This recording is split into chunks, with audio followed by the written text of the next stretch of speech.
Order. Quiet, please. Please rise for the Pledge of Allegiance. I pledge allegiance to the flag of the United States of America and to the republic for which it stands, one nation, under God, indivisible.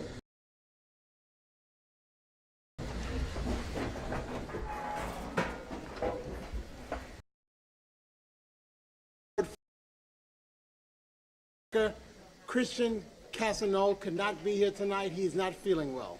So the district manager is not here tonight, and we will move on.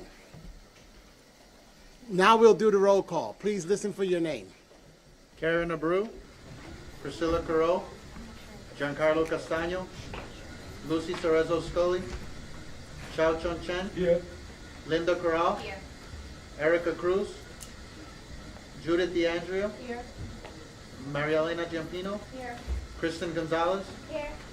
Jennifer Gutierrez, James Lisa, Salvatore Lombrado, Patricia J. Martin, Matthew McCory, Here. Rovinia McCowan, Edgar Moya, Here. Ruby Mohammed, Here. Sandra Munoz, Gurdip Singh Narula, Yes. Georgina Oliver, Right here. Alexandra Owens, Here. Alexa Ponce, Here. Ashley Reed, Oscar Rios, Neil Roman, Clara Salas, Here. Gigi Salvador, Lucy Sherrero, Here. A. Red Sevilla, Here. Malika Shabazz, Here. Alton Derek Smith, Gregory Spock, Here. Diwan Tarek, Marcelo Testa, Damon Vargas, Louis Walker, Here. Rosa Wong, Minwen Yang, Lester Youngblood.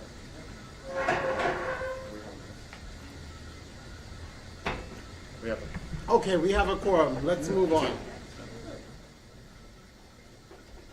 Having received the minutes of the last meeting, Clara? I make a motion to accept the minutes from the January meeting. Actually, Okay. so it said Alexa for this year. It's actually Jennifer Gutierrez who made that comment, like that we should have some meetings in Elmhurst and some in Corona. Okay. We just have the name wrong. Okay, so with that correction, I don't know what page it is, but it was towards the end. It was the end of the meeting. we'll make another. Okay. Okay. Any other corrections found or needed? Okay, I need a second to. Second. Ruby seconds it. Ruby Mohammed. All in favor? Aye. Any noes? Any abstentions? Okay, the minutes have passed with the correction noted. For the chairperson's report tonight, I'm going to move along and not do it. I'll make a transportation report later on in the meeting tonight, and that'll be it. The district manager is not here, so we will move on and ask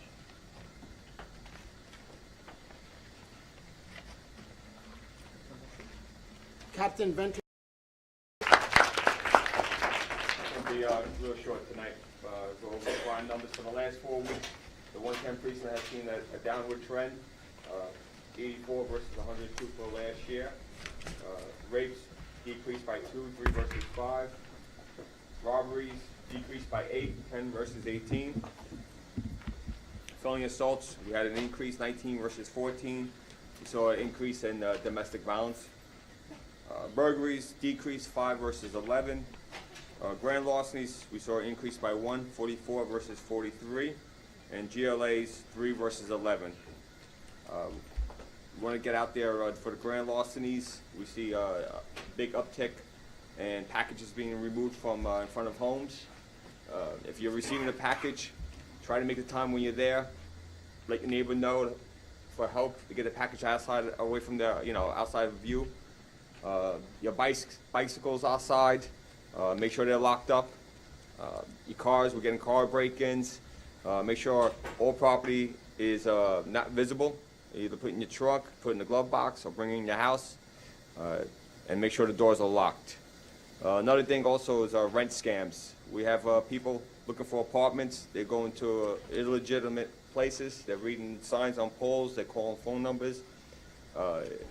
We'll actually have somebody posing as a realtor, or they'll actually have an apartment for somebody to look at, and they'll bring that person into the apartment, and they'll request $1,000 to secure the apartment. And we got a lot of residents who are actually giving away $1,000, $2,000 in cash. And they're losing that money. So if you know somebody who's looking for a rental, have them go to a legit real estate office. Other things, extortion. We're getting a lot of phone calls, either from Con Ed, from the FBI, from outside the country. They're saying that they're diplomats, that you're in trouble, that your family member's in trouble, you have an arrest warrant, and they're looking for money, and people are actually giving them money. So please, let your neighbors know, let your family members know, especially your senior citizens, the most vulnerable.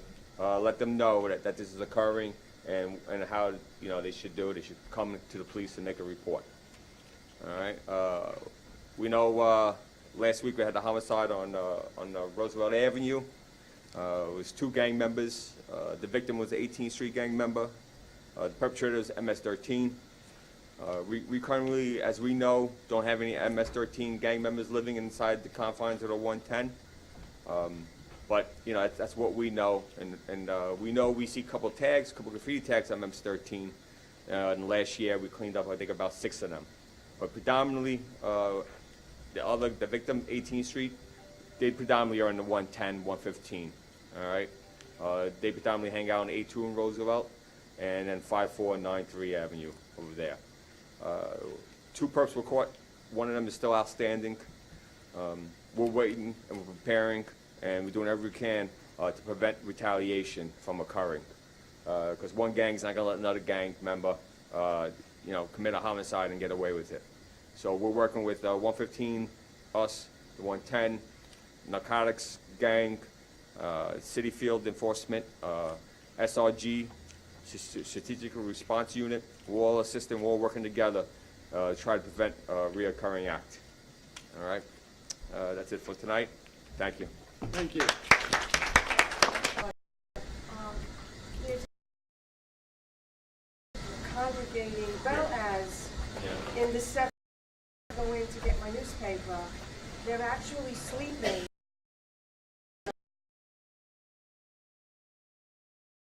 The first time I went over, men spoke to the manager and he said, calls the police. Okay.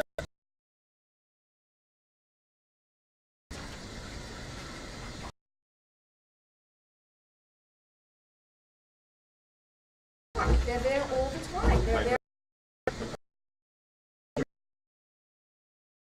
They've committed a crime like that the whole day, and usually, if they're sitting in a park, that's not breaking the law. They're drinking, that's against the law. They're urinating, that's against the law. We'll check and make sure officers respond to 7-Eleven and doing the proper job that they're supposed to be doing. I can't see us respond to 7-Eleven and the guy saying, I want that guy out, and us just leaving that guy there. Oh no, he calls them. He says he calls the police. Okay. He wakes them up and tries to get them out. Right. Sometimes they leave, sometimes they don't. But he does call the police because I asked him. Okay. I've spoken to people and I told them, call breaking ground. Yeah, we do operations with breaking ground. Yes. Breaking ground is always in our precinct. Then if they are undocumented, they don't have to go to breaking ground. Then they can go to the Bronx living room. They take undocumented. They're in the Bronx. And I have it in my directory.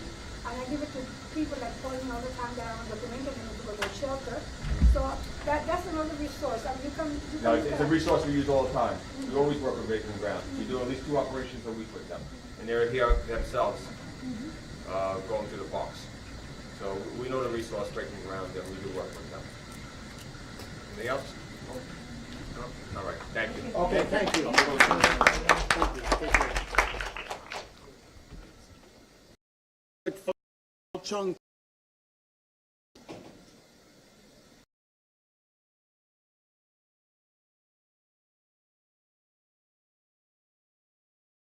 Good evening, everyone. Celebrations, for instance, to 3 p.m.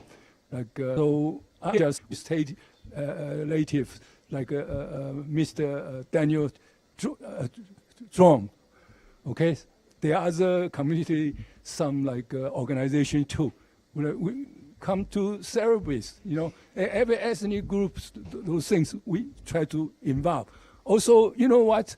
I believe many population, the people in the community doesn't even know our organization, the community boys exist. Nobody knows. So.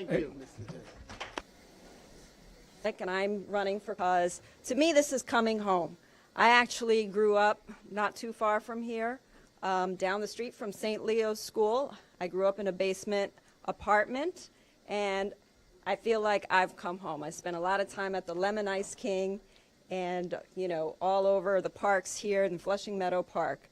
But I wanted to address you tonight because I wanted to tell you a little bit about myself and my background and about my race for Queens DA.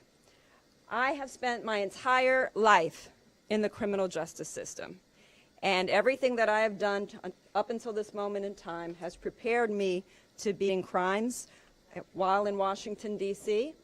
I worked at the Queens District Attorney's Office where I worked on the most heinous crimes against women, child abuse, and crimes against the elderly. That was my focus there. I also went and worked for Brooklyn DA Ken Thompson, who revolutionized the Brooklyn criminal justice system by starting a conviction review unit and a low-level marijuana policy where we were not making arrests for low-level marijuana possession offenses. I've also worked on the other side of criminal justice, holding police officers accountable for misconduct as the head of the CCRB right here in New York City, the nation's largest police oversight agency. And so I come to you tonight because I want to address you as to why I'm the best candidate for Queens District Attorney. I am all about making the justice system in Queens fairer for all of us, but I am also about keeping all of you safe. And I'm sure you have all heard in the last week alone, there were 3 major shootings now. We had the one at the 90th Street and Elmhurst Station on the number 7 train, which the member of the NYPD was talking about earlier. And we had another one at a Jamaica deli where a bullet grazed a deli worker. And we had a third one tonight, which I'm sure you all will hear about later on when you go home. So tonight we lost a 19-year veteran of the NYPD, and a sergeant was also shot. And I don't think the names have been released yet, but this is a result of gun violence in our community. And so my platform, you can check out the entire thing on mina4da.com, but my pledge to you is not only to make the criminal justice system in Queens fairer for all of us and all communities of color here in Queens, but to continue keeping us safe from the gun violence that pervades this city at times and other cities across this nation, and to make sure that we hold those who commit serious crimes accountable for their actions. And what you need is somebody who's hardworking, who has experience in the criminal justice system, and who promises and pledges and knows how to investigate crimes and keep our community safe. Thank you for your time.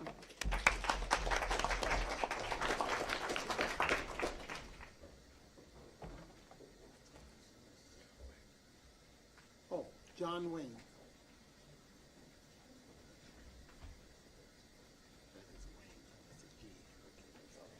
Hey guys, it's John from the Queens Night Market. Been here more times than I can count now. Just letting you know about our 2019 season updates for the Queens Night Market.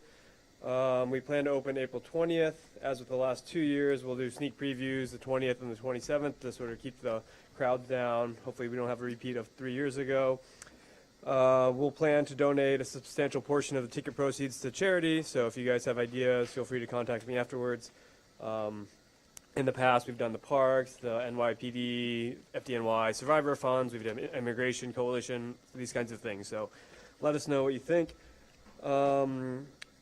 Changes this year, we're going to open at 5 o'clock instead of 6 o'clock. And this is hopefully to drive more than last year, but we're hopefully it'll be a good thing for vendors. It's also something people have been asking. We're working with the NYPD, sort of barricaded beer garden. We've worked with the NYPD this year and our security team to get rid of that, and people, once they show their ID and get proof, they can go. It'll be a big boon for the traffic flow and all these business series. This year is working back again with the NYC Department of Small Business Services and LaGuardia Community College. With the flyer, I didn't get to bring because they won't be done until Friday, but the first session's on February 28th. Let me know if you want more information on that, or follow our social media. It's all over there. And that's it for the Queens Night Market. I'm also chair of the Community Advisory Board for Flushing Meadows, and we have a quarterly meeting tomorrow night. It's actually a really important meeting because we're looking to adopt new bylaws, and we're going to implement sort of new procedures for electing officers. So that's at the Queens Museum tomorrow from, I think, 6:30 to 8. Let me know if you want information on that, and hope to see a lot of you out there. And are there any questions? Okay, thank you, Thanks. John. Karina Kaufman?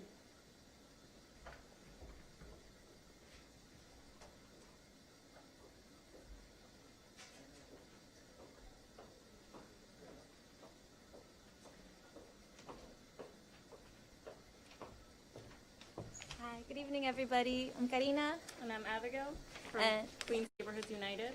and we just wanted to give you guys a couple updates this evening. Last time we were here last month, we were talking to you about our Supreme Court trial. And unfortunately, the judge didn't rule in our favor, but that's okay because we're appealing it. And the most important thing was that there were almost 60 people who came through, and it was a real showing of community power. We were all there. And the next step is actually on March 7th, we're going to the Board of Standards and Appeals. Now this case is actually, it's not just about 82nd Street, this is about the whole city. This is going to be a ruling that will decide whether or not large variety stores, like department stores like Target, Home Depot, can be building underground as big as they want. The Board of Standards and Appeals doesn't rule in our favor, then it affects development around the city.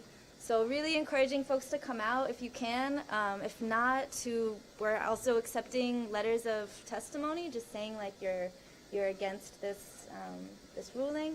So please talk to us if you're interested.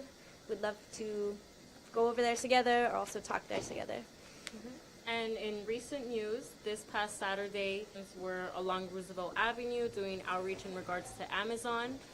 And yeah, so we had a great turnout. A lot of people came out to do outreach, and 200 community members signed onto a letter urging elected officials to completely reject the Amazon deal with no negotiations and no concessions. So that's very telling of what our community wants and what the... Yeah, other thing we wanted to update you with is we finally got a MailChimp. So we're starting to send out more emails. You know, we really want to be not just out in person, but also like sending emails, social media. If anybody would like to be on our mailing list, we promise we won't spam you. But if you want to circulate this, just to sign up if you're interested. If you don't mind passing it. Yeah, and just last thing, if you were familiar with the organization Immigrant Movement International that was located at 111th and Roosevelt Avenue, unfortunately, they closed down. They did a lot of work for the immigrant community, but fortunately, they relocated. They found a new place. It's on the corner of 104th Street and 47th Avenue, and they have an opening party this Saturday. Woo, we're gonna be there, so you should come out too. The new location is now called Centro Corona, so please come out, show the support, you know, celebrate with community members for all the amazing work that this new organization is gonna continue to do. Okay? Thank you. Thank you.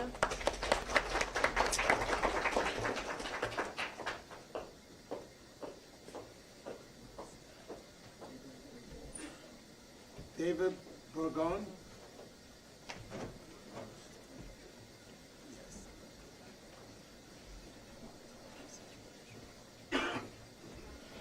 Good evening, everyone. How are you? Nice. The usual suspect, I know. So I'm here for two reasons. As you know, now I'm with Neighborhood Housing Services, where we focus on first-time home buyers, and we also help homeowners preserve their property. So for that end, we're having our orientations for home buyers. So please reach out. I left some flyers with our phone numbers in the back.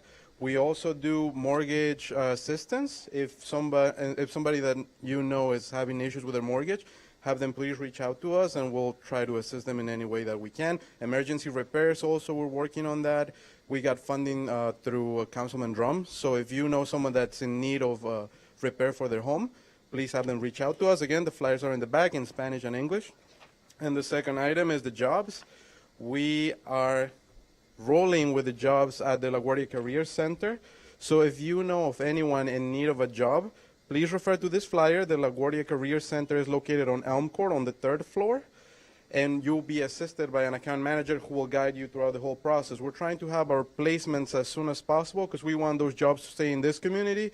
If not a lot of people are going, they're going to have to look somewhere else, and we don't want that.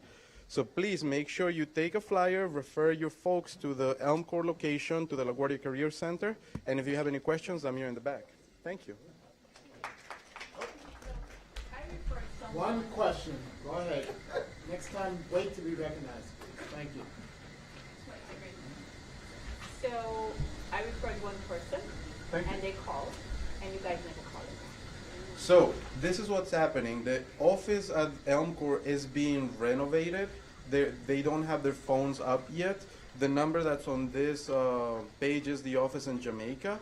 I would have the person directly go, not call. Because if you call, you're going to get the office in Jamaica, then they have to send an email, and it's a long process when you try to call. Right now, they're building their new space. Right now, it's a temporary space. So I would just have the person go, bring all the documents that are in the flyer, and they'll be assisted immediately. No need to make an appointment or to call. Mm-hmm. Thank you. Any other questions? Okay, thank you. Thank you. Linda Corral?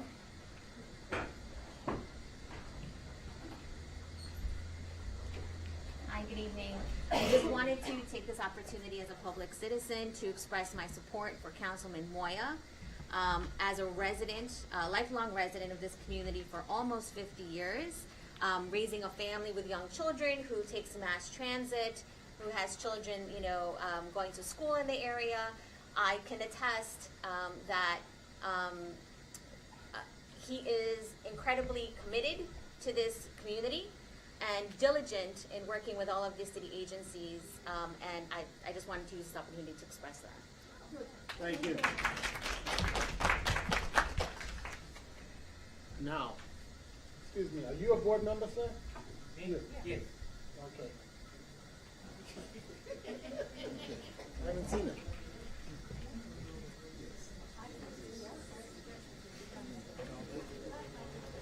We hadn't marked you here. Thank you.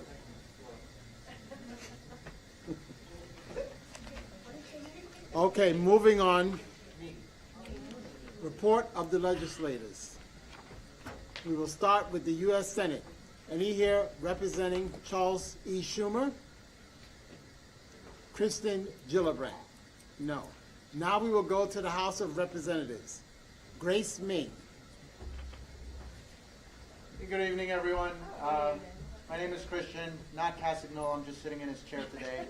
I am your community liaison for Congresswoman Meng, though, so I'm here today just to tell you that we have Veteran Affairs Office Hours, as we do every month. This month it's February 27th. I left flyers in the back. Other than that, I have no major announcements. That's it, unless you have a question. We're still behind on retrofitting on the mailboxes. Could you ask her to put a push on that? I would so deeply appreciate it. Because now you see them involved. Yeah, of course. So from what I understand, mailboxes are being retrofitted starting from the ones surrounding the post offices, moving outward. They're also targeting areas that have high rates of being phished.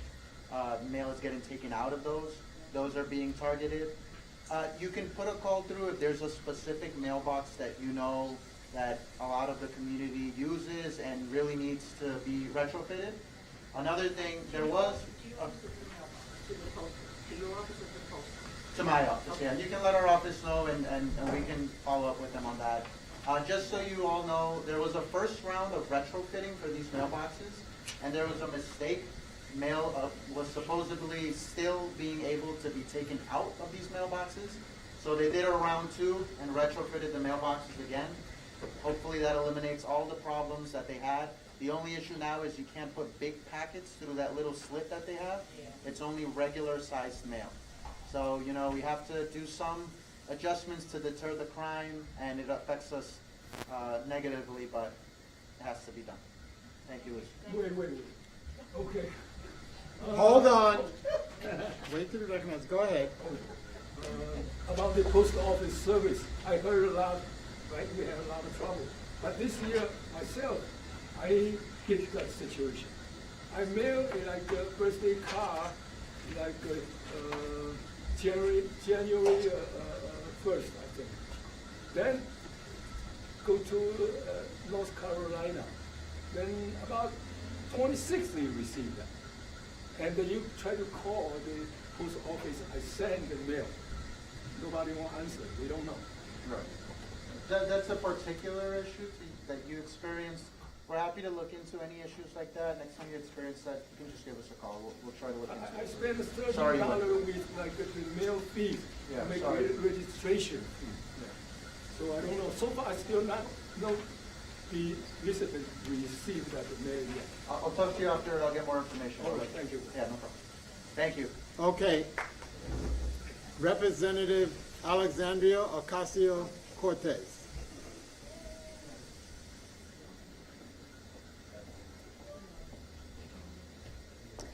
Good evening, Committee Board 4. My name is Noreen Akhtar. I'm Deputy District Director for Congresswoman Alexandria Ocasio-Cortez.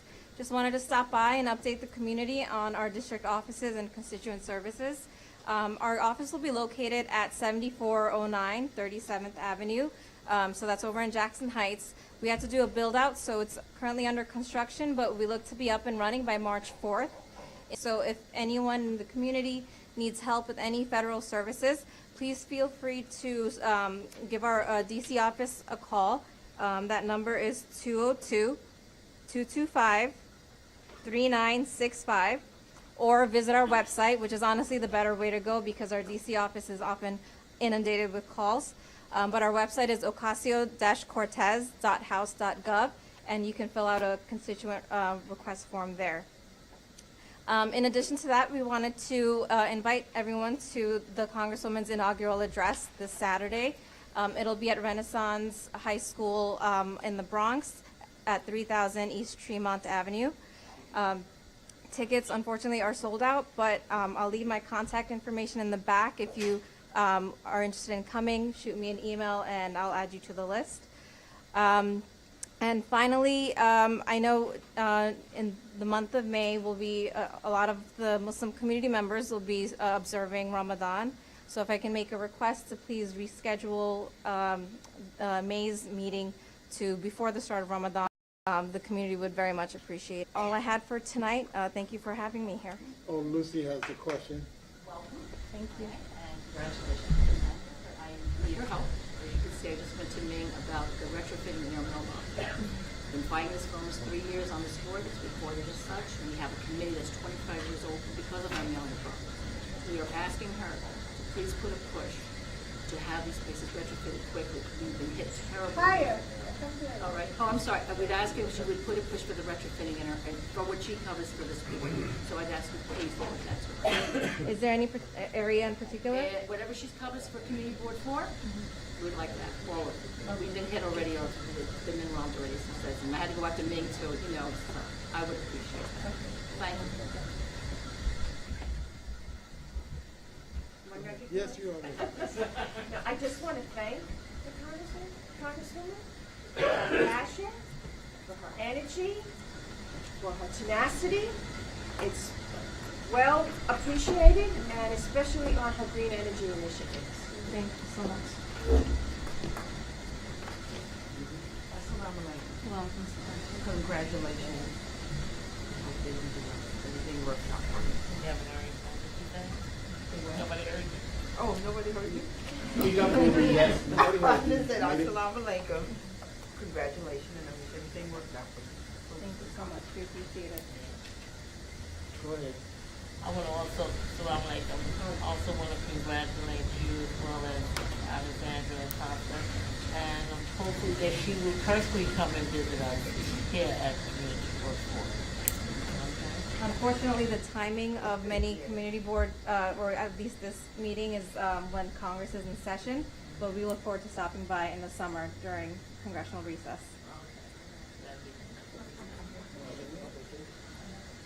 Anybody else? Okay, thank you.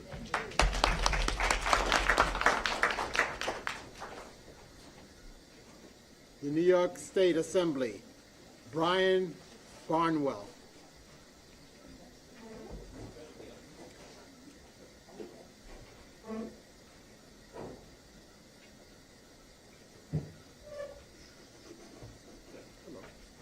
Good evening, everyone. My name is Stephen. I represent Assemblymember Brian Barnwell. I'm just here to announce a couple of events that we have going on in the month of February. The first one will be Women Empowerment Info Session. It's on Wednesday, February 20 from 12 p.m. to 3 p.m. It's at Woodside Library. The second event is Know Your Rights Session. It's on February 22nd from 6 p.m. to 8 p.m. at the Mormon Church in Woodside. And finally, the last event is a mobile mammogram. It's on Wednesday, February 27th from 9 a.m. to 4:30 p.m. on the corner of 50th Street and Skillman Avenue in Woodside. I encourage you guys to please take advantage of these events because they're basically for you guys. So please, if you know anyone else that might need these, need the help of free mammogram screenings or anything like that, please, I encourage you to call our office at 718-651-3185. Thank you very much. Anyone have any questions? 51-3185. Do you need an appointment for those, or you just? Yes, you have to RSVP for the free mammograms or the Know Your Rights info session. Yeah. Any other questions? Okay, thank you. Thanks, guys. Michael Dendecker. Jeffrey-Ann Aubrey. Catalina Cruz.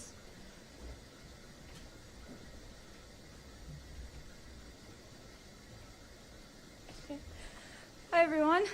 First off, Happy Lunar New Year. And with that, I'd like to announce that we are having a Lunar New Year celebration with Assemblymember Brian Barnwell, which will be happening this Thursday. And it's going to be over at 7814 Roosevelt Avenue from 11 to 1 p.m. So it's going to be a lot of fun. I encourage everyone to come. And that's it for my announcements. Thank you. Thank you. All right, the New York State Senate, Michael Janaris, Jessica Ramos,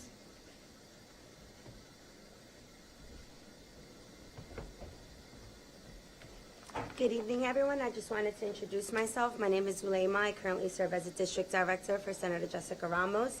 I just wanted to update you a little bit on the different events that we have coming up this month. So currently we still have free tax preparation, so it's on Thursdays and Fridays. On Thursdays it's from 12 to 7, and then on Fridays it's from 10 to 6. We're also doing free legal services. Immigration services will be on Thursday. On February 2nd, a community-led violence prevention forum. No, February 20th, my apologies. A community forum with Make the Road. So that would be happening at Make the Road at 7 p.m. And then we also have, for Black History Month, we're doing a one-day film festival over at Left Rock City Library, which would be on February 23rd. I left some of the flyers in the front, and our office is open Monday through Friday from 10 to 6, and on Thursdays we're open till 8 p.m. Our office number is 718-205-3881. If you guys have any questions, concerns, I'll be staying after the event, so you could just reach me there. Thank you and have a good one. Thank you. Toby Ann Stavisky. All right, the New York City Council, Francisco Moya.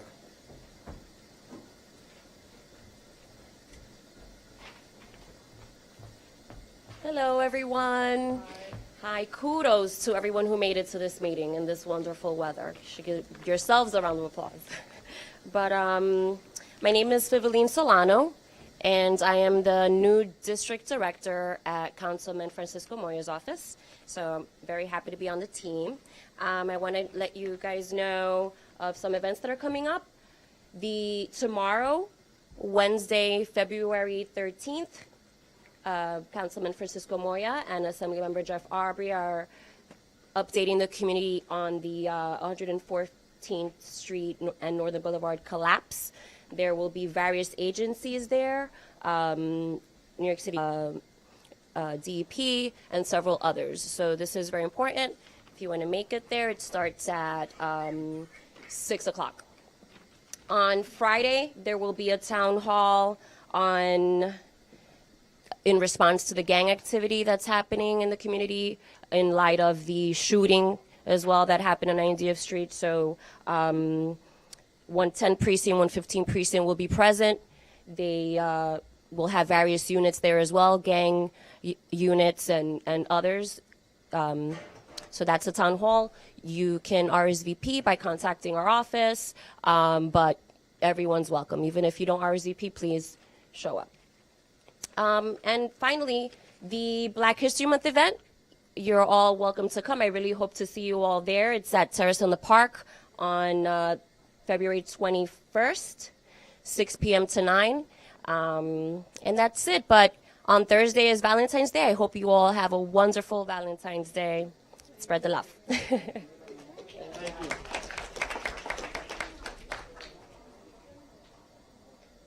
Daniel Drum.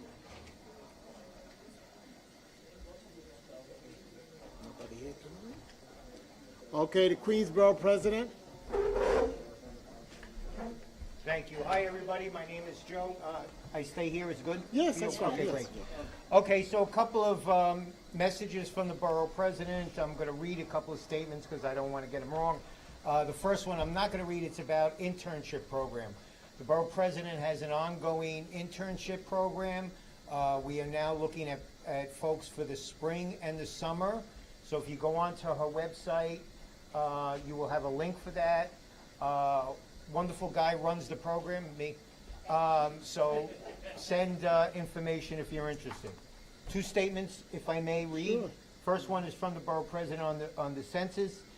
Borough President Katz announced on January 18th the first 71 appointments to a Queens Complete Count Committee. Members of the Queens CCC, many of whom are also members of the Queens General Assembly and Immigration Task Force, will strategize how to make sure everyone is counted among other tasks. How we are represented in Congress and the amount of federal money our borough receives for schools, infrastructure, and other sectors depends on the census. The count will be done mostly online.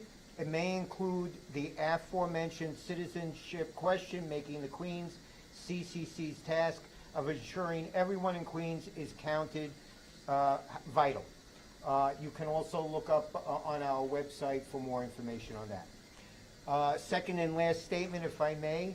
BP Katz on Rikers Island and borough-based jails. In a January 15th letter to the mayor, Borough President Katz reiterated a more new on the proposed Queens G's to reduce the jail population. Quote of her, "The irony, however, of unveiling a citywide plan for modern community-based jails in the absence of community input is not lost on the boroughs, certainly not here in Queens," the borough president wrote to the mayor, as she decried the lack of community input into the proposal to build a 1.9 million square foot jail facility on 82nd Avenue in Kew Gardens. Any plan by the city, especially the city and design of any new jails, must include meaningful community engagement and input. The city needs to start anew, the borough president concluded. Their current plan has the closure of Rikers nearly a decade out. There's still time and opportunity to do it the right way. Careful planning in collaboration with affected communities, not irrelevant to reform criminal justice strategy. No. The acting New York City public advocate, Corey Johnson. Anybody representing him? And by the way, there is an election on February 26th for that office. Please get out and vote. That's it. Report of the legislators is closed. Let's move on to the next item. The bylaws. I hope all of you have reviewed them. You had enough time to.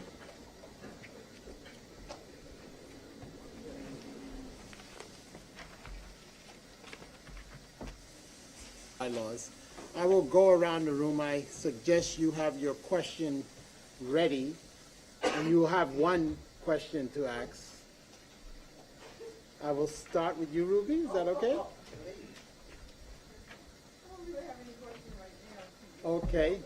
Malik? Some of the articles have changed. Oh, they completely have changed. Yes, we had to move things completely around. Okay. They're not meant to try to match the way the old one was. Not at all. Oh. Linda? Lucy? Edgar? Correct me if I'm wrong, last time you had, I think the gist of it was that, or the crux of it, was that we're moving from a supermajority to a simple majority. No, that was one of the articles. That was one of the articles. And we did that first Right. because that would have affected tonight. In other words, you wouldn't have been able to just have a majority vote tonight. You would have had to have a super majority vote. That was what And that was already approved, so been it's implemented, just a right. majority. So is that citywide or is that just community board four? Every community board in the city has their own rules within their bylaws. There is no uniformity, unfortunately, borough to borough or board to board. Each one has their own. The borough president's office had at one time spoke about trying to make it more uniform, but one of the problems that came up is some boards have term limits for officers and others don't. And I think that was a big sticking point in trying to get them together, because the ones that don't want it, and the ones that have it, have it. So that was an initial problem right away. So I don't think that's been resolved yet. Okay, Gregory? No questions. You good? Ashley? No. Any questions?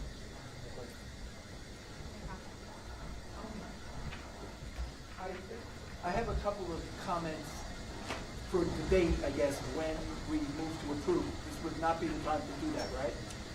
No, if it's just during the debate section, no. Okay. If you have a question or you want to, Well, I guess. if it's a question, One not a question is, comment. in Article 2, under Membership, Section 1, it looks like a note rather than an actual text. So I don't think we're, I don't think that's, we have that language yet. If I'm description of board makeup and not, I think the language that reflects charter and the borough president's website. I would, with the most recent, it's probably just before, a couple of basically copy, editing, spelling. Good now, I guess. Okay. Okay. You won't regret it. Okay. On page 2, Article 6, officers' eligibility. Yes. I think after candidates, you want to put in the word for officers, officer positions, officer/director positions. To be clear that you're talking about everybody, not just the officers.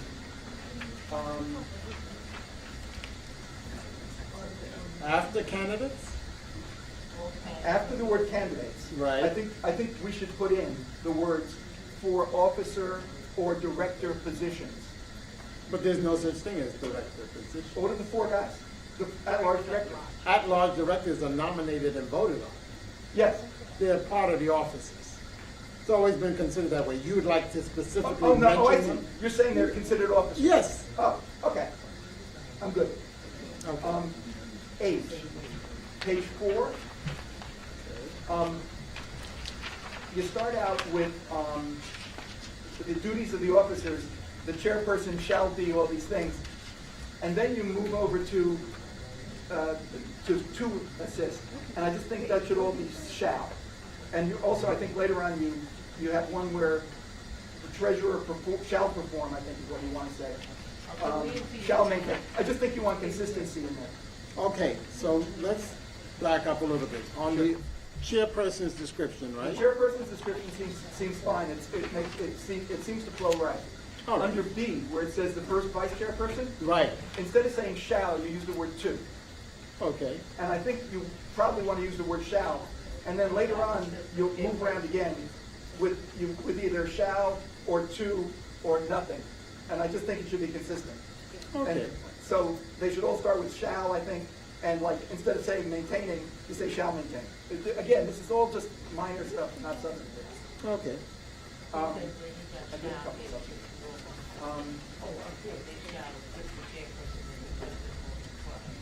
On page 8, Article 12, Article Roman 12. Okay, hold on. Let me get this. Okay. Article Roman 12, number 1, the third line down. You want to say proceed, P-R-O-C-E-E-D, not precede.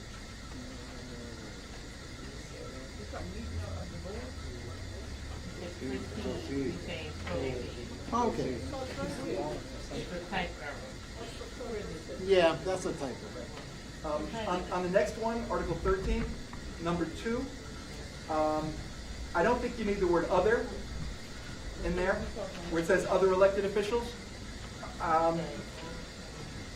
Unless there's some other language that was lost. What number is that? I'm sorry, page 8. No, page 8. Article Roman 13. Right. Number 2, sub Right. 2. The last line, it starts with the word board, and then it says, comma, other elected officials or their reps. I don't think you want the word other. Just leave it elected officials. Because there's no other elected officials. Add the elected officials. Okay. So you would just prefer to say elected officials? I think that's what you want to do to get it right. That's fine. Okay. And then later, I do have a couple of things that are actual related to the decision. Those are the editing things. Okay. Cool. I just want to go back to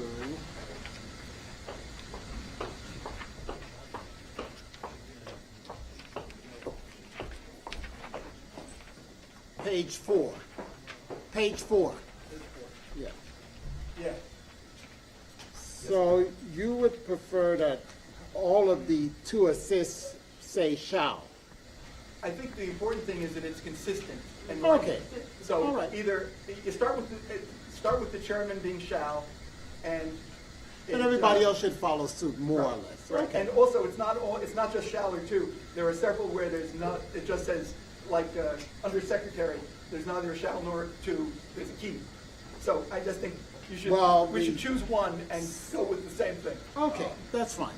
So shall consistently. Shall. Okay, that's in fine. front of all the after every number, the first word would be shall, followed by a verb, not a gerund. Okay. All right. All right, let's move on. Next. Mr. Chin. Yes. I didn't hear very clear about the 4 director at large, what their basic job is, what they are doing, what they direct. Hold on. What page are you talking about? Yeah, what page are you talking about? Yeah, the 4 director at large. Page 5. Okay, page 5. Page 5. The at-large directors shall serve as members of the executive committee with full voting power. There is not specific duties, as you well know, Mr. Chin, having been to an executive committee meeting already, you have an assignment, a very specific one. It is not mentioned here because those assignments come up as needed. So we don't want to get into a specific description for them because they're kind of floaters, actually, to be honest. They may be assigned to any number of things. We can't list all the things that they would do in any capacity. Do you understand that?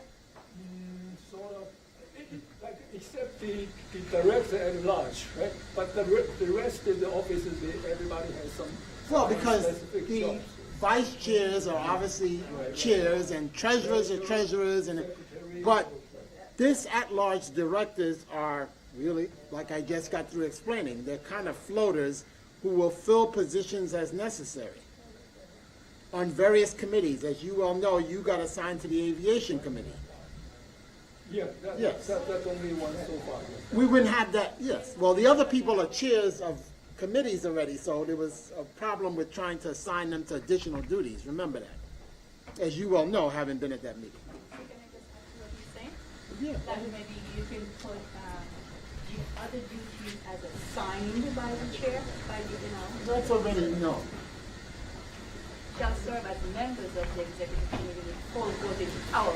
And then you can, when you talk about duties, you can say they're assigned duties, as needed on an on-need basis or something like that. Okay. Yes. On that thing, when it says at-large director, should it be director at large? No. At-large Is that large director? Okay, we'll embellish that a little bit.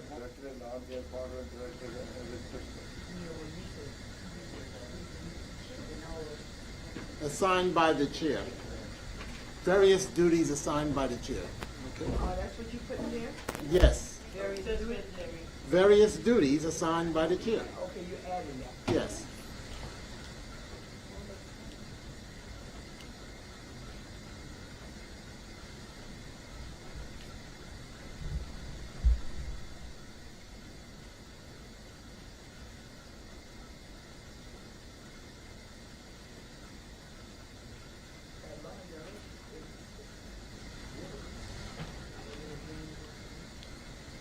Okay, anybody else? Go ahead. Lucy? Okay. Still on Article.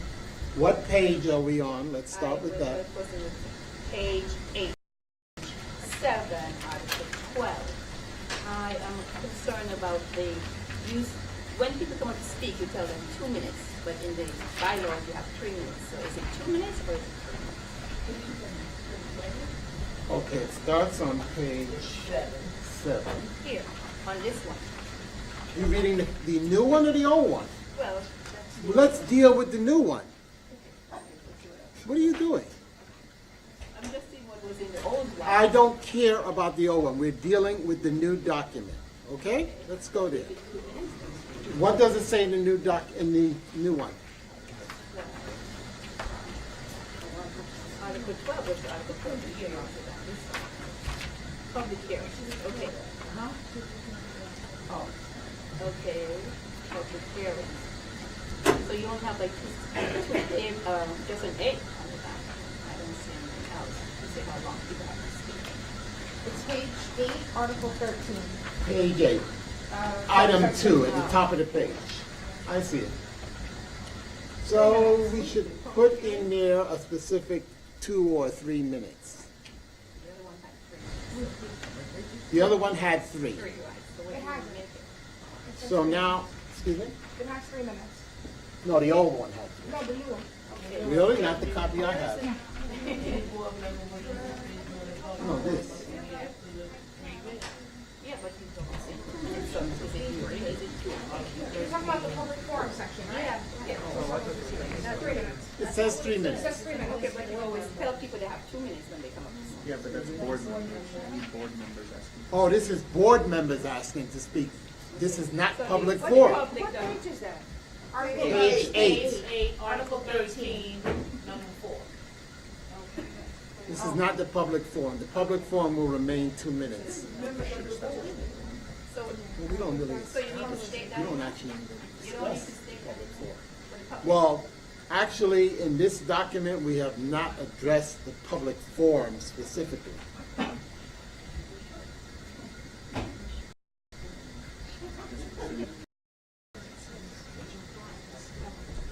So the forum. So that's saying that they don't get special treatment.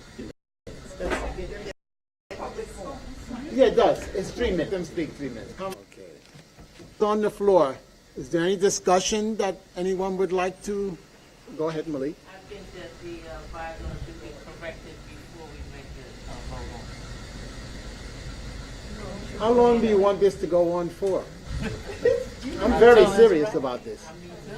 So it's correct to make you can make a motion in my opinion. The motion on the floor is to accept it with the corrections. So that's what will be done. And you will get a copy of that. Okay, let's move on. Anybody else? Go ahead. Yeah, one of the changes is it moves the term limit from 2 to 3. Yes. I think that we should not do that for these reasons. First, we just went through the election last year where people indicated, the people of the city as a whole, indicated an unhappiness with lengthy terms. And I think we should be aware of that when we're considering this. More importantly is the term limit that we're looking at in 8 or 9 years on the members of the board. There will be a tendency to stay, unless somebody is not good at it, to stay in the office they have for the three terms. If we're going to be seeing a lot of churn in membership, I think it's in our interest to get people into the rotation through the offices, so that when people go off, as we will all have to, people will have had experience in various, like people will have experience as vice chair and maybe sitting in if the chair is absent. People will have experience with the offices and will be able to step in and without, I think it will aid in avoiding disruption when the time comes that large numbers of other boards go up. That's it. Thank you. Okay, well, I'm going to speak to that. The reality is that the term limit is really 2 years, because after 2 years, you don't have to vote for that person again. That will be entirely up to whichever board will be here at that time to decide that after 2 years, they want someone else, whoever that will be. That'll be their choice. The fact that we're adding a third year that person could run, if they so choose to, is because it was thought that 2 years is not long enough. It should be 4 years, in fact. But it's No. 2-year terms right now, but that's not a 4-year term. You don't get what I'm saying. I do. Just like the president is 4 years of the United States, it was suggested that the chairman should also be 4 straight years, and then he could run for another 4. Now that would be even more to that 8-year time limit than this is. This is every 2 years. You have the opportunity to either vote for that executive committee or not vote for them. Now, in all fairness, we just had on a chair, not a surprise, meeting a few days that he was not going to run again. Now, the truth of the matter is that those things happen, and that's it. He decided not to run. He could have run. He certainly could have.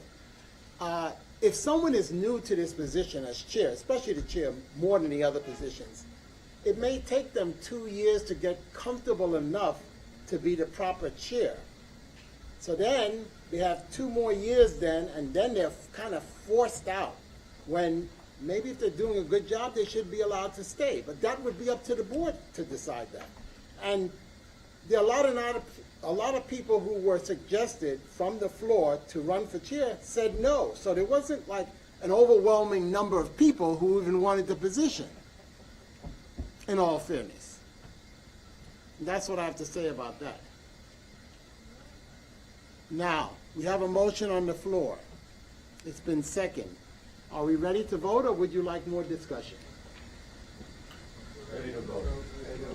Okay. It will be a roll call vote. If you vote yes, it's to approve the bylaws with the changes as noted. Karen Abreu, Priscilla Carro, Giancarlo Castagno, No, only the people who are here. Lucy Cerezo Scully, Xiao Chung Chen, Linda Corral, Erica, Judith DeAndrio? Yes. Maria Elena Giampino? Yes. Kristen Gonzalez? Yeah. Salvatore Lombrado? Patricia Martin? Matthew McClure? No. Lavinia McGowan? Yes. Edgar Moya? Yes. Ruby Mohammed? Yes, with the correction. Gerda Signorula? Yes, with the correction. Georgina Oliver? Alexandra Owens? Yes. Alexa Ponce? Ashley Reed? Yes. Neil Roman? Yes. Christian Romero? Yes. Clara Salas? Yes. Gigi Salvador? Lucy Sharello? Yes. Ared Sevilla? Yes. Malika Shabazz? No. Gregory Spock? Yes. Diwan Tarek? Nay. Marcello Testa? Yes. Lewis Walker? Yes.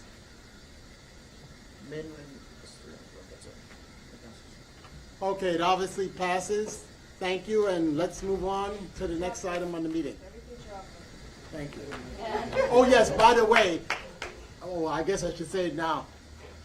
All of the people who are on the committee, if you'd like to acknowledge yourselves that you were there, you can certainly do so. If you want to acknowledge that you were on the committee, you can certainly do so. To help do these bylaws. This went over the summer. This went for over a year. This was a long process with a lot of back and forth. Sometime Damien decided to pop in. Sometime he wasn't there, you know. I guess not. Here we are. Okay, yeah. So I do want to say that we spent a lot of time really reviewing this, reviewing the wording. A lot of changes is based on the wording so that we got it accurate. So thank you for everyone that was there. We spent some late nights there. We really did a lot of work. And actually, something that when you had mentioned actually came up and we discussed it. And we had agreed that because a lot of us have been chairs don't have positions, and we realized it takes a really long time before you get to really understand how the processes work, which is why we made that decision. But we really did. I have to admit, I didn't realize we were going to be as thorough as we were, and they were very, very thorough. So I'm confident with it. Thank you. Okay, thank you, everybody. Let's move on. Mr. Moyer, would you like to come forward? Sure. How are you? Thank you, Chairman. I'm sorry that I'm late, but I wanted to keep my perfect attendance record here at CB4, so the snow can't keep me away. I know that Phoebe Solano from my office spoke to you about a couple of events that we're having, and I hope that you can all attend. I just want to sort of touch base on two quick things. We had two great meetings with some of the non-for-profits in the district to teach them about how to apply for public funding. And it was a great success. So there's still a few days left. February 19th is the cutoff. So if you know of anyone, please make sure that they call our office, and we're happy to help them in establishing how they can apply for some of the city funding that we have. We had a very successful pet vaccination event on Saturday. It was probably one of the coldest days out of the year.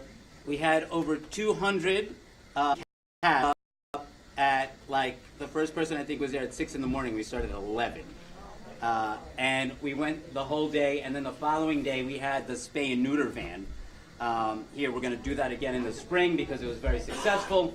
We all have pets and we love them, and we know that here in Corona, in the surrounding areas, it's very limited on places where you can go to get your pets vaccinated. It's very expensive too, so it's free of charge. It's a program that I like to sponsor, but it's something that I hope to continue to do because the response was great, and it's something that's very neat. Ironically, my new office used to be a veterinarian office, so it worked out well. And just quickly to touch upon As you know, there was sort of the horrific incident that took place on 90th Street with sort of the gang violence that we've seen. We have to thank the NYPD, the 115, for being very quick to apprehend the individual that committed that crime. That same day, my office got tagged up with MS-13 on the side of the wall.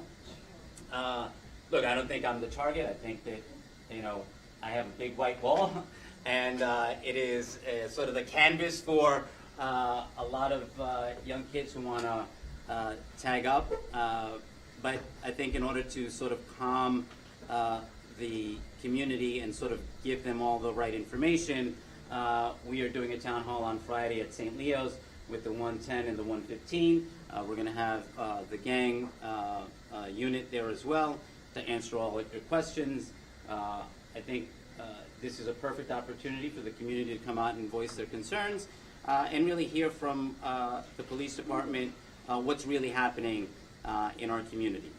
A lot of this has been because we don't have access to our young people to have after-school programs. The job force and the workplace opportunities are not there for our people, and we know that when we can provide that, it gives them a pathway to staying out of this life of crime and being involved in gangs. And part of why I fight to get more resources to a lot of the after-school programs in our schools is because of that. I'm born and raised here. I went to St. Leo's. I had an after-school sports program. And, there go by the grace of God that I could have gone either way, but if it wasn't for a program that kept me off of the streets, you're easily susceptible to the pressures that we face here. And with the culmination of overcrowded schools, lack of job opportunities, this is why we have to fund our programs. One of the things that I've been fighting for is one of the programs out in East Elmhurst over at the Louis Armstrong School. The YMCA was about to pull out from their after-school program. I fought to get money to keep it there. We're going to continue to do that because it's important. And what we really need in this community is to have this administration help me fund an actual community center that will provide not just our youth, but our seniors an opportunity for them to come and have a productive place where we can live in a community that we're not fearful of. And you all pay taxes. We shouldn't have our kids having to walk from their house to the school and have to see the graffiti with sort of these gang tags that are there. We have to make sure that we are being proactive, and that's what I do. You'll see that some of the things that we did with the 110 and the 115 by taking the graffiti off, we do that throughout the year. It's not, a reaction to what just happened. I fund the 110 and the 115 with their graffiti removal program. We're going to continue to do the same thing. But I hope that you know that we are working really hard to make a difference in this community. I'm not moving. I got like you. I share the same concerns. I walk down the same streets.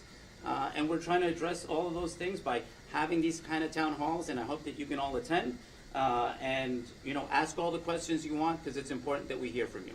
So, Chairman, I've taken too much of your time. I know you had a 2-minute time limit, but which is 3 now. 3 minutes now. But thank you very much for allowing me the opportunity. Thank you, everybody. Have a great night. Who was supposed to be here from the USTA. Because of tonight's weather, they had to come from New Jersey, so obviously they canceled. And and they couldn't come. Okay, so we're going to move on to public safety. Before I do, I'd like to announce the parking for Elmhurst Hospital that we got free. Can I announce that? Not yet. Not yet? Don't do that yet. Wanna wait? Yeah, let's wait. Okay. Just remember it's there. Well, you know what? Go ahead. All right, thank you. I said to you last month that I would make an effort to provide parking for us. Well, we got free parking at Elmhurst Hospital.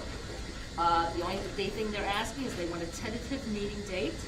and they would like the name of those that have the cars, so that if you come in, they have your name. And that's what we need to do that. So we do, if you want to meet Nelher, we have free parking. I have the notes for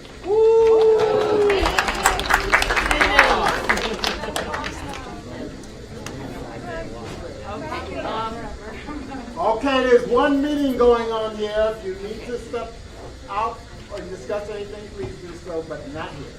Unfortunately, we did not have a quorum. We did have a meeting, a wonderful meeting, because we talked about MS 13 and others, so I'm going to discuss that first before we go on to the liquor license. First, I wanted to thank the 110. We had a major problem of near 40th and Junction Boulevard, La Calera rose them down, so I'm very happy. So we gave them a great attaboy for that. Graffiti. They also hit a few places that were gang-related for graffiti to clean it off. They looked at the tags. But they are starting, Mr. Whitehouse, Moya here, Councilman Moya, the Economic Development Corporation, and the 110 are doing an initiative, a large one. It's going to be a large group of people. If any of you have areas that need to be cleaned of graffiti, hand it over to me, and go into the office or Moya's office. They need it within the next week, within this week, and it's supposed to be huge. But they're also looking for volunteers. They know it's hard for a lot of people to take some time off, but they could use that help as well. So if anybody's willing to help with that, fine. But this is a big initiative. I think we're going to see even a bigger cleanup in our area. Okay, we talked about, of course, the MS 13 killing Sunday, February 3rd. And they had this problem immediately. They put two chancellor's offices on the platform, with 115 and 110, surrounded the whole area, not on the platform, but on the street level. They have undercovers and homicide all there, still going on now. And of course, he gave you more initiatives tonight. I asked him to look at some of the nightclubs and sports park. Being that I've been doing this for so many years, we know that some of them hang out near most of the sports parks, so they're going to look into that as well. All right, next, the shooting in Left Rock. The victim that was shot at 57 and 97th Street. No arrest at this time. The victim is in a very bad way. He may be paralyzed. They found out the shooting was definitely gang-related. So that's what we got updated on that. When did that occur, Lucy? I think it was December 2018. A few months ago. Yeah, December 2018. But we asked for an update on it. Well, I don't know. At the meeting they brought up, they know that they wanted to go for gang-related. So this is what, as time progressed, we get more information. Any particular game? No, they didn't tell me. It's still being under investigation. There's a lot going on. We have multi-gangs moving into the area. Okay, Okay, well, that's why you gotta come to these meetings. Gambling. For your information, Charlie, because you were so pushing about the gambling that's going on in the community, we did a small meeting, myself and the 110, about going after the gambling in the park. They made 4 arrests at Clement Park, and they gave out summonses. They couldn't give me the amount of money, but I want to let you know that one of the tables they got, they made an arrest thanks to you. I'm doing that a lot, so I thank you. The scooters, they are illegal. They're illegal to sell, and they're illegal to ride. And we brought up a couple of stores that are selling them. Again, the NCO officers and civil enforcement made some arrests along 91st and Corn Avenue, the big one down there. And they also got some summonses. So that's good news. The next thing we brought up was jumping turnstiles. We've been getting complaints that people are paying to go on the number 7 and take the buses, but they're going right through the doors. And they want to know more from transit on that, so I'm trying to reach somebody from transit to see how. One of our members brought up about taking pictures. She was going to talk to one of the law enforcement people about how people are profiting by taking pictures of incidences and just putting and posting it out, not thinking about the victim itself. They don't mind giving it to the police or somebody that could do something about it, but actually capitalizing on it and really making fun of it. We found this out, so we're going to be discussing that further and such. So, and there's talk of price gouging. You know, some stores are price gouging now, along Broadway mostly, so that's something we're going to look at as well. And if anybody else has anything else they want to bring to us, please do so. I just tapped on it. Okay. All right. Lucy, I have a question. Yes. Why would the police be involved with price gouging? No, we just tapped on it because if you are illegally doing something and the police can do an undercut, we'll give it to Consumer Affairs. If they see, if people come, because people will come to me bringing it up, I said, okay, I'll bring it to their attention. Okay, so but that was something I addressed to our chair of Consumer Affairs, and that's something we should bring up. And they're going to look into it. Okay, Does that help? that's fine, Okay, thank you. all right. All right, now we'll go with the liquor license. We have to go, as you can see, 5 only came, there's 13. 5 only made it to our meeting. Usually when they're new, as you can see from your list in front of you, they need to come to the community, public safety committee. And 3 made it. That was number 2, which is Kathleen, 40-1282, Viva Jerez, 9109 43rd Avenue, Kendo Sushi, at 8280. All of them have very good records. Luckily, there's nothing, they are not inheriting any bad history over there. So if you wish, that's a more. By the way, her committee did not have a quorum, and one Yeah. of the reasons was a couple of board members asked to join her committee as a second committee. But let me say this, if you cannot make the meetings, you're going to be removed because you're affecting the quorum of that committee by not showing up. You can't, I can't show up today, I'm there next week. It doesn't work that way. When you decided to make the commitment to that second committee, you have to show up. Otherwise, you're going to be removed. So I'm just warning any of you who are thinking about joining a second committee, if you can't make the meetings, don't join. Thank you. So those 3 Yes. are usually, okay, go forward. Sometimes there's emergency, you can't make the meeting, so you're gonna be removed. You will be if you continuously have emergencies. You can't have emergencies every other meeting. No, I'm asking a question. And I'm telling you Okay. that if you So, continuously have Well, emergencies, I you're didn't gonna make be- the meeting and it was emergency, and if I have emergency, I can't make the meeting, I can't make the Well, meeting. you're gonna be removed because you can't affect It the only quorum was of the one committee. time. One time is fine. You're not talking about one time. You heard what I said. Go ahead. What, you want to ask something? Okay, I want to say too, because I was confused. Normally our meeting is the first Tuesday in every month. And now, this month it was Wednesday. You know, so it's in my mind to have it Tuesday. So is it going to be Tuesday or is it going to be Wednesday? No. We mentioned at the previous meeting that we mentioned the dates that it would be on a Wednesday. Yeah, we mentioned Is it that. always Wednesdays? No. When we can't do that It was Tuesday, we would discuss the date.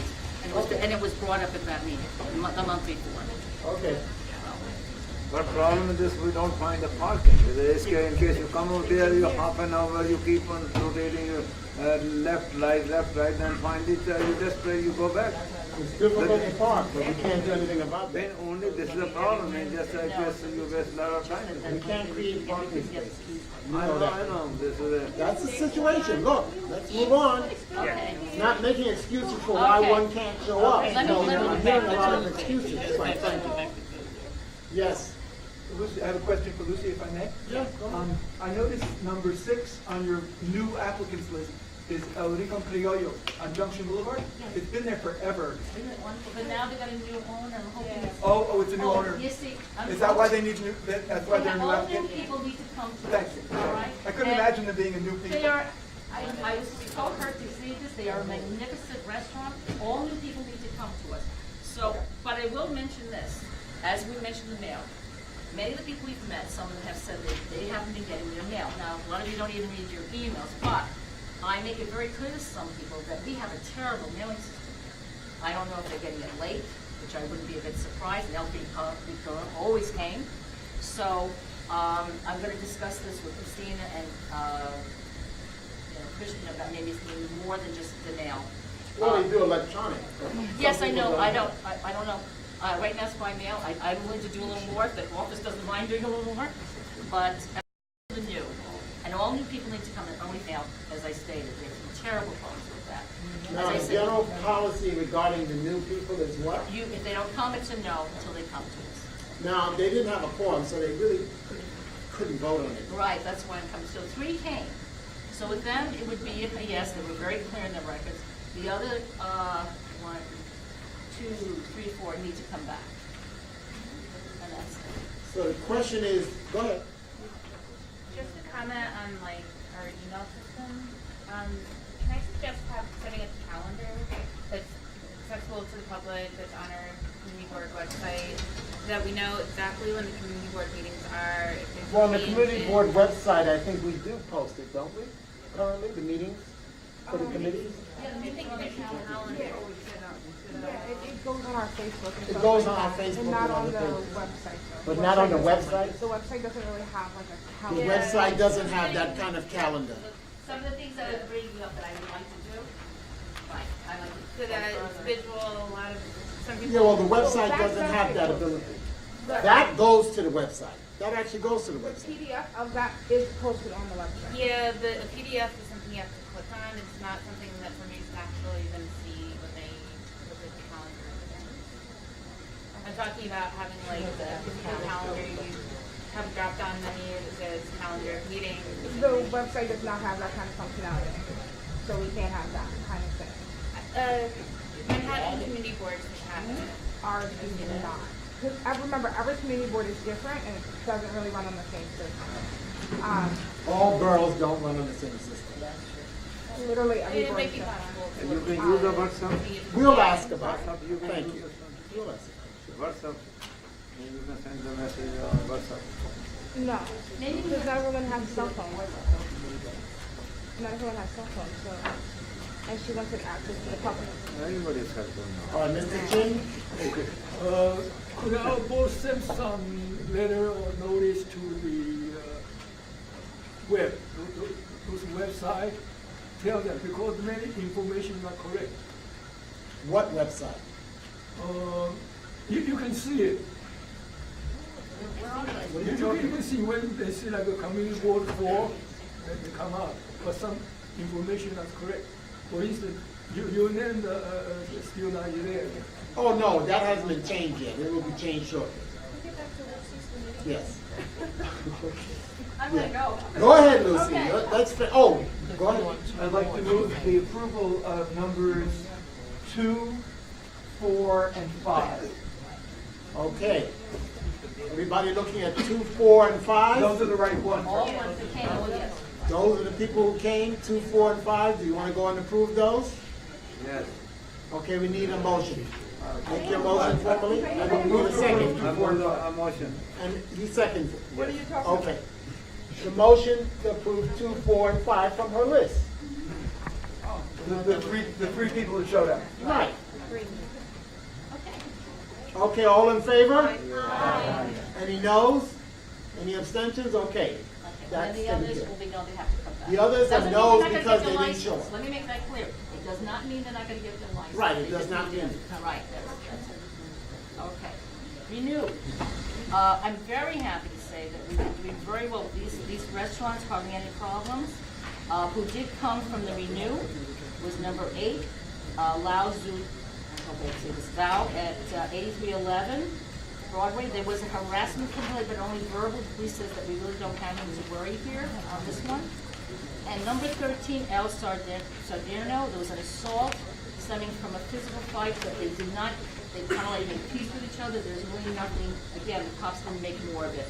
So, it's, right. Oh, they kept it that way, all right. This is how it was given to me. Number 1 then, Lao Zuzam, that's 8311 Broadway. 6, I'm sorry. That's 6, usually. Okay. Okay, 6 came, and El Sargento, and that's number 5. Number 5 came. 5 and 6 came. And the other ones did not? The others did not. Go ahead. 5609 Grand Central Parkway? Oh, that is the, what is it? That's Queens Museum. Queens Museum. I'm sorry, not Queens Museum, Queens Theater in the Park. Theater in the Park. That's their official I act. have. Oh, okay.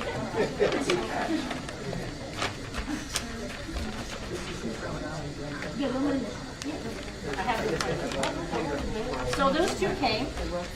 Again, their records were, the cops said that there were small minor events. So it would be up to you. Yes, Okay, if we you need would another like. motion to approve the 2 people who Okay. came. I make a motion to approve the committee's recommendations. Second by Georgina. All in favor? Aye. Any noes, any abstentions? Okay, it's unanimous. And the other ones you were saying no to because they didn't show. Well, they didn't show, yeah. All right, we don't know what the problem was, whether it was the mail or not. Right, when they come, we'll know. Okay, let's move on. Thank you for your report. Thank you very much. No, you didn't mention Baxter and Mexican. Did they come? I don't know. There's no I know, that we did. The rest now it's going to be no. Oh, all right. She wants me to go over each one anyway. Oh, these two? All right. Oh, they have, all right, 11 and 12 had a clean record. They didn't come, and the reason for that is because we have the report. There's no report from the police department on number 12. Baxter Fellows, number 2. Next account on number 4. And number 4 on the renewal. They had a clean record, so they were not invited to come. Right. So that means you guys should, well, if you want to approve them because they have no issue. No issue. Okay, so that's number 4, and that's the only one? And number 2. And number 2. Okay. Number 4 and 2 had no issues even though they didn't come. So do you want to approve those? They weren't invited to come because they had. They were clean, very clean records. They had a clean record, so we didn't ask them to come. Oh, we didn't ask them to come? Exactly. Oh, well, wait a minute then. We have to approve them. Right. If that's the case. Yeah. Move to approve numbers 2 and 4. All right. Second? I can. Second by Guru. All in favor? Aye. Okay, any noes? Any abstentions? Okay, it passes. All right. They are approved. They had no issues. We're moving on. Thank Thank you. you very much for your patience. Okay, Consumer Affairs. Yeah, so we had a meeting last month, and I had 3 of my board members were present, so 3 out of 5, so we had a quorum. So the only thing we had to vote on was the minutes from the meeting before, which was in October. And then I updated the members of the community of the new election that happened, with chair, vice chairs, treasurer, and committee at large. Stood from the community that J.C. Penney will not be closing like Not our location.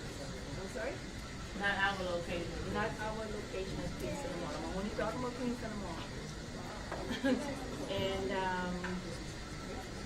then we had our Merchant Association representative talk about things that are happening in the neighborhood. And we still have a bit of price gouging at the Food Bazaar on Junction on 57th Avenue. And we would like the board, if possible, to write them a letter or to have somebody come in and take a look. I don't know who that would be. The Department of Consumer Affairs of New York City would need to come in and do Okay, that. so That's what they're charging. so can you tell them, or can you write a letter? We will and tell them request that they go and come view the take a store. look? I'm not so sure if they can actually reprimand a store in any manner just because the prices are high. No one is being forced to shop in their Okay. store, remember that. Right, but what happens is when you go to the store and there's one price on something, and when Right. you take it to the cashier, it's a total different price. Okay. And the manager should actually be, adhering to the price that was, that was advertised. That was displayed, you're Yes, correct. and then, so when a customer makes an argument, change the price. So Jim Galloway, who is the Merchant Association person, said he's going to meet with the corporation people, because he knows them, to see Okay. if he can talk to them about that first. Okay.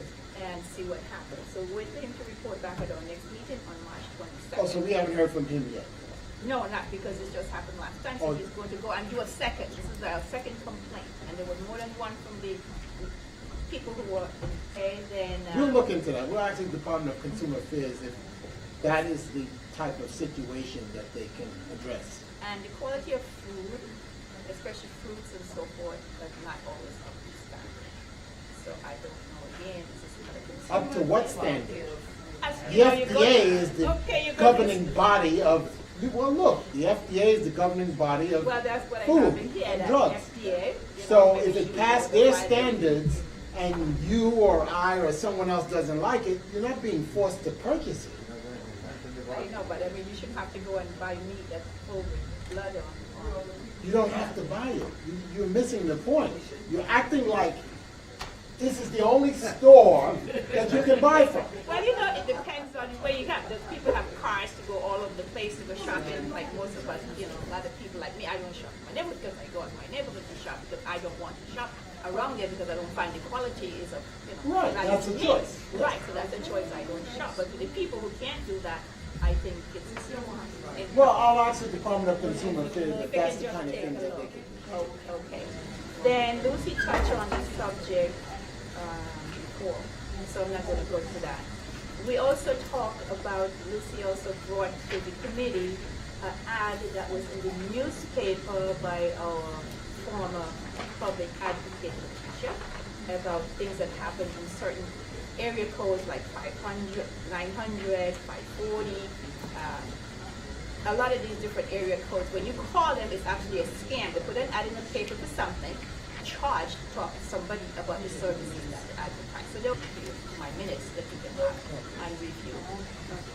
Then we had our president of the Left Right Tenants Association, Michelle, and Michelle came and talked about all what the mission is for the buildings then there in that area and how we can encourage a lot more young people to move into, you know, the community and help with their needs. Okay. They were concerned, the TSA was concerned about the people that are concerned about the TSA with the government shutdown, so there's like some kind of food pantry. Lucy has some good ideas as to how people can collect food, not do only for that. Okay, let's move on. Thank you. Okay, so Wrap it up. The next meeting is the 22nd of March at 7:30 at Silver Spoon. Anybody's interested. Okay, thank you. Mr. Chin? Yes, I believe this is a very important issue now for the consumers, for the chair. And about our food quality in New York City, maybe the whole United States. Mr. Chin, hold on right there. We're not going to take the meeting now and discuss the food quality of the food in overall, you just said it, New York City, okay? We need to be concerned about what goes on. Let's deal first with Community Board 4's district, okay? As I told her, we will ask the Department of Consumer Affairs if that is the kind of thing that they get involved with. Okay, let's not prolong things. The food quality is very low. Community Board 4 includes Elmhurst and Corona, sir, okay? Let us move on. Consumer like a pigs, they feed us like a pig. Okay, all right, we will look into that. Thank you, let's move on. That's the health department is it matter. Go ahead, Lucy, what do you want to know? It's seniors that are complaining about that one store. It's hard for them, they don't have nearby stores because there's a lot of vegetables in it. So that were the ones that bring, it's hard for them to move around from place to place or go to another area, let's say Queens Boulevard. So we had to take that under note. I'm going to tell you something, Lucy, and you're well aware of this. Many years ago at that location, there was a war bomb there, okay? There have been several other stores there too in the many years. And there have been continuous complaints about all of the stores that have been at that location as to the quality of what they are doing. Some of them have been fined. Some of them have been fined, and other stores maybe haven't. But I get the feeling that people have to remember something, right? While that's the most convenient store, and it is for seniors, you're right, because they don't get around as easily, it doesn't mean that store is going to be perfect because it's not by far. But there are other stores in the neighborhood. There's certainly a food bazaar on Junction Boulevard. I haven't heard anything mentioned about that. And there's also a great wall of China Market on 99th Street. I haven't heard anything mentioned about that. Those stores are equally on the premises and need to be considered then when there's a problem. Thank you. Let's move on. Excuse me? Well, that's on the other side of the highway, maybe a little far to walk. I don't, because Costco's over there too, and I mean, I could keep going on and on about stores. But you're right. There are other stores in the area, yes. I agree. Thank you. Let's move on. Environmental. A couple of months ago, I had mentioned that on 111th Street, alternate side parking? I'm assuming environmental has to do with sanitation also, yes? I Or don't where's know, I'm not so sanitation? sure about that, I'll have to look into that, to be honest, I'm not sure. Go ahead. And they have the bike lane there now, right? And they have alternate side parking. But the cars are not at the curb. So now on Fridays, the cars have to move not only there, but on the other side. So now you have all these cars having to move on Fridays. On both sides On Friday? both sides. One on the park side, and then on the other side of the median. Yes. And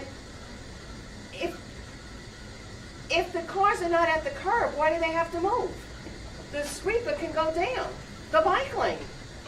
Well, he has to clean. Yes, it can fit. I was gonna say, can it? It can fit. I haven't seen a sweeper go down a bike lane in all fairness. They can fit. It can fit, but that's not the only place that needs to be cleaned. You would clean where the car is parked, more so than the bike lane, I would think. It's at the curb. They're cleaning the curb. That's where the sweeper goes, at the curb. Well, there's two curbs now, if you want to technically. There's the curb, the original curb, the new curb formed by the bike There's island. no curb at where the bike lane is. You have to look at that. There's no curb. It's just a line. It's just a line. All right, we'll have to look into that then. Because it makes no sense to have cars move I get your point. if they're not at the curb. And all these cars now have to move.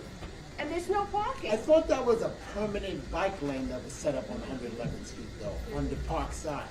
Doesn't that have like an island? No. Okay, I'll have to take a look. Yeah, please. Okay. But regarding changes on alternate side, I think there's gonna be a lot of regulation involving that. That could be a little more Well, difficult to do. that's the main issue. Yeah, that they're not cleaning, well, that they move and nothing gets done, no trucks come by? On the outside part. What I'm saying is that why do the cars have to move if it's not at the curb? If the sweeper is sweeping the curb and the cars are not at the curb, the cars are now bike lane, no cars. Then you have the cars. Okay, and there's nothing in between the two? No sidewalk, no, just some kind of markings on the road? Yes, it's the bike lane. With no obstructions, there's nothing there to stop you from moving into the bike lane? Can you take a picture of the minutes? I'll take a picture. Yes, I'll please take a do. picture and I'll put this on. Okay, So good. it's made clear. Okay, thank you. It's a good question. Environmental. Under the cars too. I think I understand the reason for the cleaners is they're cleaning under the cars as well. Like people throw garbage everywhere they don't under do the car. And that's why, this is my understanding, this is what I've noticed. But the sweeper's only gonna sweep the garbage underneath the cars. Right, but they would have to have, the car lanes clear. I'll take a picture. Please do, thank you. Okay. Anything else for environmental? No, your process, right? Health.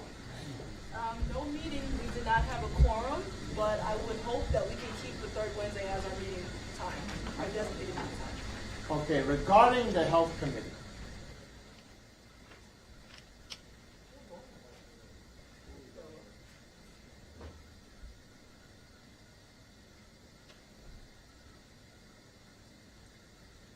There are a couple of people who haven't been there for 3 meetings now, is that correct? 3 meetings, they haven't been to their committee meeting. I'm going to start a committee of people who don't attend their committee meetings and remove them because they're inactive and they're causing problems, once again, for the quorum, okay? So there's no need for them to be on a committee if they can't make it ever, because that's what it seems to be turning into. So those people are going to be removed. And they will get a warning letter soon. Okay, let's move on. Because it's not fair. You had 3 people come, I think so, right, at your meeting? 3? They have never been a meeting. Where? The health committee have never had a meeting. I'm talking about confirming attendance. They have never had a meeting. The first meeting was canceled because there wasn't no quorum. The second meeting was canceled, wasn't it? So the people have been calling in and not coming, and she's not having a meeting if she can't have a Well, quorum. I got calls twice that the meeting was canceled All right. because it didn't have a quorum. And the third meeting, Christina called me, I was in Albany. Okay. You had come already then? No, I never came because they never had a meeting. Okay. Because all the meetings have been canceled Yeah, because of right. no quorum. Yes. Well, there was no quorum, so that's why you were told not to come. Yes. Yes, But that's they're not different. talking about So we're gonna get rid of those people who are causing you not to have a quorum, so you can have a meeting. All right, let's move on.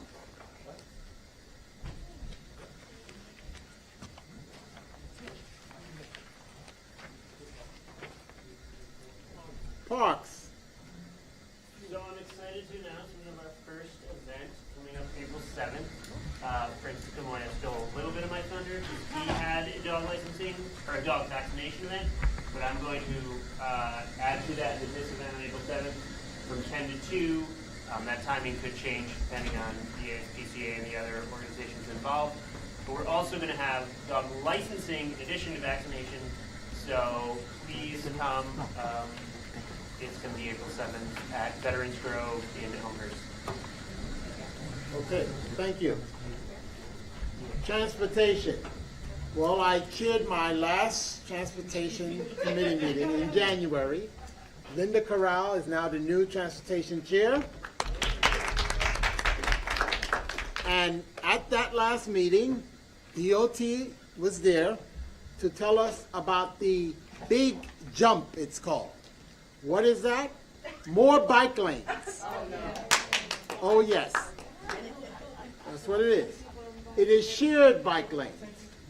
Shared bike lanes that are supposed to connect the bike lanes on Queens Boulevard, which I'm still waiting to see more people using, connecting to Flushing Meadow Park. One of the places of the proposed shared bike lane is right in front of Left Rack City on 57th Avenue. Oh, yes. Oh, yes. It's a shared bike lane. What is that? It's markings on the street that let you know bikes might come through there. And this will be running by, don't forget, Left Rack 57th Avenue has express buses, local buses, several driveways where cars come out of, in and out of. People cross very congested area to put shared or otherwise bike lane. But this is what they are proposing. Well, I guess you could start a petition against it if you really feel strongly about it. Yes. It is very dangerous for both the biker to be encouraged to think that, oh, well, they know I'm here. Well, a lot of people are not going to know they're here till they're there. When I go to Queen Boulevard, I don't find very few people on the bike lane, but why they're wasting a lot of money there? Only they can answer those questions, which you're not here to answer. Go ahead, Judy. When I was in Japan in October, where there are a lot of, everybody rides a bike, and there are no bike lanes. There are no bike lanes, and people just ride on the sidewalk, and people just park. You hear it, they have a little horn, they beep their horn, people just move out of the way. That's it. No bike lanes, nobody's riding in the street, everybody's riding the sidewalk, everybody gets along. Okay. Rovina. Okay? Rovina. As I mentioned at the meeting. Quiet, please. Let her talk. As I mentioned at the meeting, I have a lot of concerns about the bike lane. I don't know how many of you have just observed people riding a bike. On Queens Boulevard, on any day that you're there, you'll see a maximum of maybe 3 people riding a bike. Number one. Number two, between Junction Boulevard and 62nd Drive Avenue Road on Queens Boulevard, there's a big medical center because that entire block is 9525. The bike lane is there. The bus comes, it's down to one lane, and of course the people are getting out because one of the buildings is at 925, it's a medical building. People are getting in and out of cabs and car service and so forth. The bus cannot go in the bike lane. The bus cannot go in the bike lane. And of course, the cars can go in and out of the bike lanes, but now you've got to back up almost in the middle of the block to a 60-second drive or avenue there, where the cars are at a standstill. You have the one lane, the one bike lane, and it's just a mess any day of the year. You know, New York City is not really a bike lane city. You want to do that? Charleston, South Carolina is one. Syracuse is one. There are a lot of other places, but we would try to turn New York City into a bike lane. Nobody, very few people in Queens ride a bike going to work. No one goes to work. I haven't seen them. And in addition to that, of course, Whoopi had some word with the mayor, you know, the other day. And here there's a picture of a guy. He's riding a bike, and he's riding the bike the wrong way. Not only do they ride the bikes, not looking where they're going, they are on the cell phone. Oh, yes. And the worst offenders are the delivery guys. They don't care which way they go. On 111th Street, the bike lane abruptly stops. It goes in at 47th Street Avenue, there's no bike lane. How many of you have seen on average day at least 25 people in a bike lane? No hands go up. And they're going to put in quotes. And 57, I'm a biker. 57th Avenue is not a place for a bike lane. But I can almost assure you, you're going to get up one morning and you're going to see there's going to be a bike lane. Oh, yeah. I have lots of problems with that. Okay. Couple of things. At the Transportation Committee, DOT took the comments from the people on the committee about 57th Avenue and said they would go and take a look at that. So it's not a done deal, I think. I would say a couple of things. In New York, it's illegal to ride on the sidewalks, and that's because of the density of pedestrians, and there's a feeling it's not safe. We have sidewalks because pedestrians are not safe walking where the cars drive. The need for people on bikes are not safe. The bike communities that are defined simply by drawn lines on the street, which a car can enter without any obstruction. But we recognize that those white painted lines on the street, in that they alert the automobile drivers to the fact that there is a probability they're going to see a bike there, makes it safer for the biker. Everyone in the city of New York jaywalks. No one coming out of a building in the middle of the block and wanting to cross the street with no cars on it is going to walk to the corner, cross, and walk back. Everybody jaywalks. Sidewalks are not considered a reward for not jaywalking, a reward to pedestrians for our legal activity. Same thing with bikes. People on bikes run red lights. People in cars run getting killed. DOT in this big jump thing made a very, very strong, I think obvious effort to avoid getting rid of any parking at all, which was an issue whenever people put in bike lanes that remove parking. Everyone goes crazy about losing some parking spaces. So the design they have is maybe flawed. I made a couple of suggestions. Lou made some suggestions. Most of the people, everyone at the meeting, I think, made suggestions, which they're looking at. But the effort to put in bike lanes, which has clearly increased the number of people on bikes on Queens Boulevard, believe it or not, and I think DOT numbers will support that, is an effort to save people's lives. And that is all. I would add one other thing. While a lot of people in Queens don't ride their bikes to work, it is true that if you are an undocumented resident of New York at this point, you can't get a driver's license. There are a lot of people, I know some, who ride their bikes because they do not have any options, and in many cases because their bikes are part of their means of making a living. So, some people may ride the wrong way. Most people do not. Okay, so that's all I wanted to say. Thank you. Thank you. Thank you.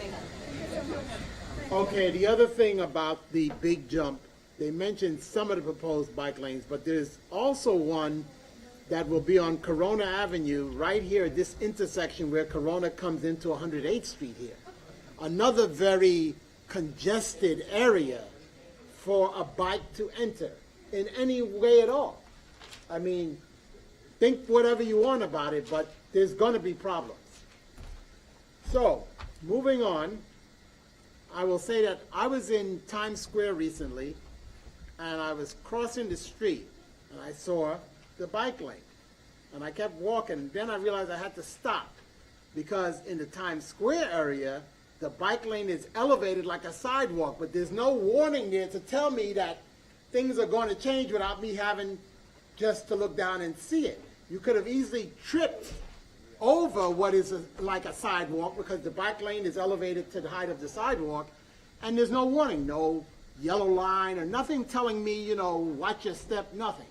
So I had a problem with that when I realized what that was. I said, and I have been told that eventually they would like to raise the bike lanes on Queens Boulevard, so that soon may be coming here in some future way as we look for. They have more accidents if there is a bike lane, more accidents. What are they going to do? And most of the people I have seen, most of the delivery people, they are driving a bike on the Queens Boulevard. I have never seen people, they are using the bike. Okay. Why the government is wasting a lot of money? Nothing. We are paying a lot of taxes. Yeah, we are. Go ahead, and then we're going to wrap this up. I noticed on Queens Boulevard that when the traffic is backed up, that cars go down the bike lane to go further, you know, up close to the light, which I found that was very dangerous, because sometimes by the side street, you have double parked cars there, and then the traffic is backed up, and then you have the cars going into the bike lane to go through. Situation DOT will have to deal with. Go ahead. I'm sorry, I have some stuff that I want to hand out from you. Can I do that? Yes, you can. Go ahead. Go ahead. Thank you, guys. Go ahead. Okay, so really quickly, the youth committee met. We're working. And we're on to youth now. Thank so you. go ahead. Yes. We're working on trying to plan something for Autism Awareness Month in April. So if anyone has any particular interest or would be available to help out, please reach out to me so that we can hopefully do something for them for April Autism Awareness. Now I'm gonna hand out flyers right from that side. So these are 2 flyers. If you know any kids, they're paid internship programs from kids 16 and older and young adults. So if you know anybody that may be interested, please spread it. I know I heard today someone say that there's no jobs, but there are opportunities out there. We just have to inform each other. So please take a look and spread the word. Lastly, the Queens World Film Festival is officially beginning the 21st of March. That's their opening night. So if you can hand out some of these. Please check out their website. There's also some in the back. They have a lot of really great, interesting topics. Some are family friendly, some are a little soft, but please check them out if you're interested in things. I know I have certain interests in mental health issues, in LGBT issues, different things that I have interest in that they're having these little films. So please check it out, spread the word. I think that there's a lot that has gone into this and a lot of great conversations and awareness that can be had on several issues. So check out their website. Thank you, everyone. Thank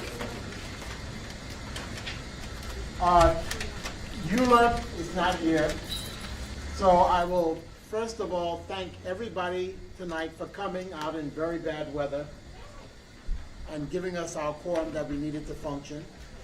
And now I need a motion to please adjourn. I second. Judy first, and second by Lloyd. All in favor? Aye. Okay, thank you for coming. Have a great evening. And take all the chairs and put them to the back, please. Thank you. Are you driving?